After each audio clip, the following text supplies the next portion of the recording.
e verdhë për furosemid, që do thotë të përdoret me shumë kujdes dhe në mbikëqyrje është rasti. Kur keni tension të ulët ose kur keni tendencë për rënje të theksuar të tensionit. Në një rast të tillë, marrja e furosemid, ndonse me recetë, mund të shkaktojë rënje të mëtejshme të tensionit me pasoja të rënda për trurin veshkat tuaja.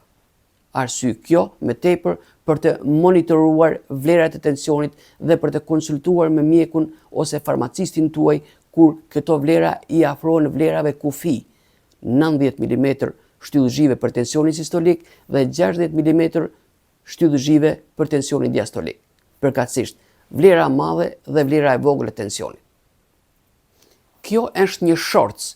Informacionin e plot e gjeni në playlist të kanalit YouTube Semafori i Barnave. Kanal dedikuar këshillimit dhe edukimit mjekësor për barnat. Jeni të mirëpritur. Mos harroni të bëni subscribe.